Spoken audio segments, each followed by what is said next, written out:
The biggest problem I see with a steep driveway will usually have something to do with what kind of vehicle you have and whether or not it's going to scrape any of the parts on the vehicle, especially the bottom of the front bumper. And that's usually going to look something like this. And again, it's going to depend. If you have a truck, you might not have a problem with a steeper driveway at this point.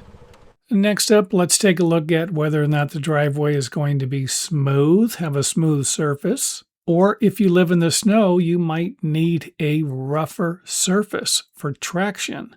And if you do live in the snow, you're still going to have to accept the fact that you might not be able to drive your car safely up or down the driveway all the time, depending upon how much ice is on the driveway. And then, of course, steep driveways can be a big problem for deliveries, neighbors, or even your own family.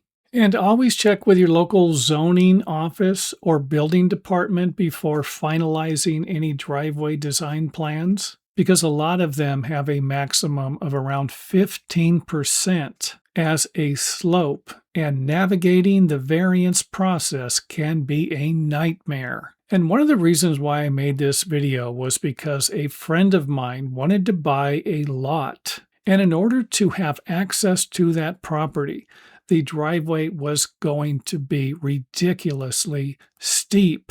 And when I pointed this out to him and told him to check with the city before purchasing the property, he simply decided not to buy the property. So make sure you check and understand that percent is different than degrees. Again, percentages are different than degrees. 5 degrees is not 5%. And thanks for watching. If you enjoyed the video, let us know by hitting the thumbs up button or letting us know in the comment area.